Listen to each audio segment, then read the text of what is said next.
আওয়ামী লীগ তার পিক টাইমে ৫৫ লক্ষ পর্যন্ত মানুষকে রুটি রুজির বন্দোবস্ত করেছে বিভিন্নভাবে।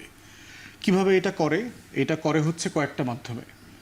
এটার একটা জায়গা হচ্ছে, দেখবেন যে ডিশের ব্যবসাটা কোনো রাজনৈতিক দল কখনো কর্পোরেট মেকানিজমে আনে না। কিন্তু আমি তো ডিশ ব্যবহার করতেছি, আমাকে এটা একটা এসেনশিয়াল সার্ভিস, আমাকে ব্যবহার করতে হচ্ছে।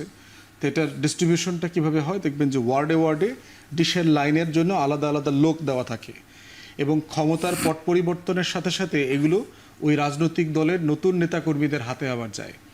দেখবেন যে ইন্টারনেটের ব্যবসাটা লোকালি কখনো কর্পোরেট হয় না। আপনি সিম কিনতেছেন বিগ কোম্পানি থেকে, ইন্টারনেট আনতেছেন বিগ কোম্পানি থেকে, কিন্তু লোকাল নেটের ব্যবসাটা, লাইন টানাটানি, ওয়াইফাইয়ের বিজনেসটা দেখবেন কখনো কর্পোরেট হয় না। এটা লোকাল রাজনৈতিক নেতাকর্মীদের পুনর্বাসনের জন্য রেখে দেওয়া হয়। বর্জ্য ব্যবস্থাপনা দেখবেন আরেকটা বড় জায়গা। এটা দেখবেন যে কোনো রাজনৈতিক দল এটাকে কর্পোরেটাইজ করে না। রিসেন্টলি দেখলাম একটা সিটি কর্পোরেশনের প্রায় ৬০টা ওয়ার্ডে রাজনৈতিক বিবেচনাতে আপনার ওয়ার্ড ভিত্তিক বর্জ্য ব্যবস্থাপনা দিয়ে দিল, টেন্ডারিং করে করে দিয়ে দিল। এবং প্রত্যেকটা ওয়ার্ডে দেখবেন ১০ লাখ ১৫ লাখ গুলশান বনানী টনানি হইলে এখানে টাকা আরও বেশি ইনকাম হয়। এই বর্জ্য ব্যবস্থাপনা থেকে এই পরিমাণ টাকা মাসে মাসে ইনকাম হয়।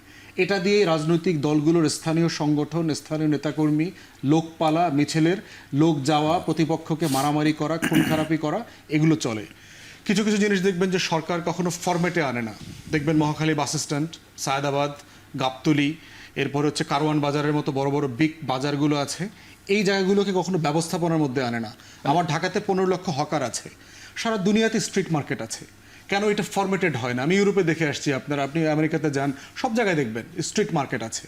লোকাল কাউন্সিল এখানে বরাদ্দ দেয়, রাস্তার ভিতরে আপনার ব্যারিকেড দিয়ে দেয় যে ৫৫ নম্বর এই ব্যারিকেডটা হলো তোমার, মানে রাস্তাতেই করে, রাস্তাতেই করবে, রেগুলেটেড, কিন্তু রেগুলেটেড।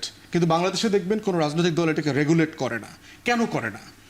এটার সাথে জড়িত হচ্ছে রাজনৈতিক দলের নিজস্ব দল পরিচালনার যে আয় ব্যয়ের স্বচ্ছতার ঘাটতি আছে এই জায়গাটাতে। এবং ৩১ দফার প্রোগ্রামে বিএনপির অ্যাক্টিং চেয়ারপারসনের সামনে কিন্তু এই কথাটা আমি বলেছি যে বাংলাদেশে এই সংস্কারগুলো যতই আমরা চাই না কেন এগুলো হবে না যদি না আমরা রাজনৈতিক নেতাকর্মীরা আমাদের চরিত্র খাইসলত না বদলাই, আমরা যদি আমাদের ভিতর থেকে সংস্কারের আলাপ না তুলি। আমি গণতন্ত্র প্র্যাকটিস করি না, কিন্তু আমি বক্তব্যে বলছি আমি রাষ্ট্রে গণতন্ত্র কায়েম করব। আমার রুটি রুজির কোনো স্বচ্ছতা নাই, কিন্তু আমি দেশের মানুষকে বলছি যে কেউ ঘুষ খাবেন না, কেউ এটা করবেন না, অন্যায় কাজ করবেন না, দুর্নীতি করবেন না, এটা বলছি। আমার দলের ভিতরেই আমি ভিন্ন মতকে অ্যালাউ করি না। তাহলে রাস্তায় যখন হাসিনার বিরুদ্ধে ভিন্ন মত তোলে তখন সে গুম করে, খুন করে, আয়নাঘরে পাঠায় দেয়, ক্রসফায়ারে দেয়। তাহলে সংস্কারের এই জায়গাটাতে একটা মৌলিক জায়গা হচ্ছে রাজনৈতিক দলগুলো ইন্টারনালি তার আয় ব্যয়ের জায়গাটা কিভাবে রেগুলেট করছে, কিভাবে চলে একটা রাজনৈতিক দল। বাংলাদেশে মূলত দুইটা সোর্সে চলে পলিটিক্যাল পার্টি। একটা হচ্ছে বিগ কোম্পানির ডোনেশনে, বেক্সিমকো, তারপরে ধরেন S Alam, summit group, United, এই মেঘনা, ফ্রেশ, বসুন্ধরা, এই অলিগার্কগুলো যেটা করে হাজার হাজার কোটি টাকা আপনার পলিটিক্যাল পার্টির পিছনে ইনভেস্ট করে, ইন রিটার্ন ক্ষমতায় গিয়ে তারা বড় বড় টেন্ডার দেয়, কুইক রেন্টাল দেয়, এইটা দিয়ে দেয়, ওই ব্রিজ দিয়ে দেয়, ওই মেট্রো রেলওয়ে দিয়ে দেয়, এইটা দিয়ে তারা এটা চলে। দ্বিতীয় সোর্স হচ্ছে তার চাঁদাবাজি। বাংলাদেশের অধিকাংশ রাজনৈতিক নেতাকর্মী যারা পোস্টেড বিভিন্ন জায়গাতে, যারা কমিটিতে আছেন, তাদের অধিকাংশ নেতাকর্মীর কোনো পেশা নাই। তারা তাহলে চলে কিভাবে? তারা জিপ চালায় কিভাবে? আমি তাদের লাইফস্টাইল দেখে আশ্চর্য হয়ে যাই। গুলশানে ৫,০০০ স্কোয়ার ফিট নিয়ে বাসা নিয়ে থাকে, ছেলেমেয়েরা ইংলিশ মিডিয়াম স্কুলে পড়ে, সিঙ্গাপুরের ট্রিটমেন্ট নেয়, বিদেশে ঘুরতে যাইতেছে, হলিডে করতে যাইতেছে, এই দেশে ওই দেশে মিলায়, কিন্তু তার আয় ব্যয়ের কোনো একটা স্বচ্ছ জায়গা নাই। তাহলে সে চলছে হলো চাঁদাবাজের টাকা দিয়ে। তাহলে এই চাঁদাবাজ চক্রটা কিভাবে ডেভেলপ করতেছে? পলিটিক্যাল সায়েন্সের ভাষা এটাকে বলে হচ্ছে ক্লায়েন্ট প্যাট্রন পলিটিক্স। মক্কেল এবং বসের একটা সম্পর্কের নেক্সাস, একটা অশুভ রাজনীতির জিনিস তৈরি হয়েছে। একটা গ্রুপ অফ পিপল, বাংলাদেশে বিশাল মানে বেকার জনগোষ্ঠী আছে, এই ছেলেমেয়েগুলো কি করবে, কোথায় যাবে? কিছু না কিছু করে খায়। তো ধরেন ওরা আপনি একটা এলাকা দিয়ে দিলেন যে আপনি এইখানে যাবেন, এই 10টা দোকান থেকে তুমি চাঁদা তুলবা। এই চাঁদার একটা অংশ হচ্ছে পুলিশ পাবে, প্রশাসন পাবে, রাজনৈতিক বড় ভাইরা পাবে। এই বড় ভাইদের এই চক্র পুরো পেশাই হচ্ছে এই চাঁদাবাজির উপর নির্ভর করছে। এখন চাঁদাবাজি করতে হইলে আমার তো একটা ব্যানার দরকার, আমার তো একটা ক্ষমতা দরকার। কারণ আমাকে যদি পুলিশ ধরে, আমি যদি এরকম একটা মামলায় পরে আমাকে ভিতরে যাওয়া লাগে, আমি যদি আবরার ফাহাদরে খুন করে পরে আমার যাবজ্জীবন হয়, আমারে বাঁচাইব কে?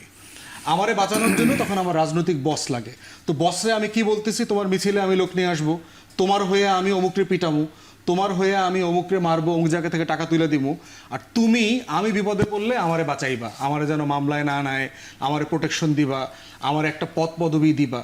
এই চক্রের নাম হচ্ছে ক্লায়েন্ট প্যাট্রন পলিটিক্স। এটাই হচ্ছে তৃতীয় বিশ্বের রাজনীতি। এটারই ফল মিটফোর্ড হত্যাকাণ্ড বলেন আপনি মনে করেন? এটা একটা বড় জায়গা, এটা একটা বড় জায়গা, এবং এই জায়গাটা রাজনৈতিক দলগুলোকে অ্যাড্রেস করতে হবে উইথ অনেস্টি, যে এই সমস্যাটা আমাদের আছে, এইটা স্বীকার করে এটা অ্যাড্রেস করতে হবে। যদি আমি সিম্পলি মনে করি যে না ভাই আমি তো দায়ী না, এটা বিচ্ছিন্ন ঘটনা, এটাকে তারেক রহমান করাইছে, অবশ্যই করায় নাই, এটা তারেক রহমানের তো এটা অসংখ্য ক্ষতি, বিএনপির নেতাকর্মীদেরকে 3 দিন ধরে সব কাজ বাদ দিয়া খালি মিটফোর্ডের এটার উত্তর দেওয়া লাগতেছে। তো কিভাবে একটা দল এই কাজ করায়? অবশ্যই করায় না এটা। কিন্তু প্রশ্ন হচ্ছে দল কি আরো বেটার পারফর্ম করতে পারতো কিনা। যখন এসালামের 200 কোটি টাকা নিয়ে একটা দলের বড় গুন্ডা টাইপের একটা নেতা যখন ব্যাংক দখল করতে গেল, দল কি সিরিয়াস অ্যাকশন নিয়েছে? না নেওয়ার কারণে কি আমি মেসেজ দিলাম কিনা যে না ঠিক আছে চাঁদাবাজি করতে পারেন? তাহলে ওইটাতে অ্যাকশন নিলে পরে কি আমার 4000 নেতাকর্মীকে বহিষ্কার করা লাগতো? এটাও দলকে তার সার্কেলে তার বডিতে আলোচনা করতে হবে। মূল্যবোধের ঘাটতি আছে। শুধু কি বিএনপির লোকরা চাঁদাবাজি করে ধরা খাচ্ছে? মসজিদের ইমাম সাহেবকে কোপানো হয়েছে না? এটার সাথে কি বিএনপি জড়িত না? তাহলে এই ঘটনাটা কেন ঘটলো? তাহলে প্রত্যেকটা ঘটনা, আবার খুলনাতে দেখেন যুবদলের নেতা খুন হয়েছে, তো তাকে তো আর বিএনপি খুন করে নাই। তাহলে হচ্ছে এই বিষয়টা সামগ্রিক ইস্যু আকারে আমাকে বুঝতে হবে, তা না হলে যেটা হবে আমরা সমাধান করতে পারবো না। এখানে রাজনৈতিক উপকরণ আছে, সামাজিক মূল্যবোধের ঘাটতি আছে, আর্থসামাজিক বাস্তবতা আছে, কোটি কোটি তরুণের বেকারত্বের বাস্তবতা আছে, আর সামাজিক জায়গা থেকে অ্যাড্রেস করবার ঘাটতি আছে, রাষ্ট্রেরও ব্যর্থতা আছে। আর তারা কি করতেছে? তারা ইন্টেলিজেন্স এজেন্সি কোথায়? অন্তর্বর্তীকালীন সরকারের ফেলিয়ার আছে, পুলিশ বাহিনী কাজ করছে কিনা, টোটালটা মিলে আমাকে এটা অ্যাড্রেস করতে হবে। ধন্যবাদ।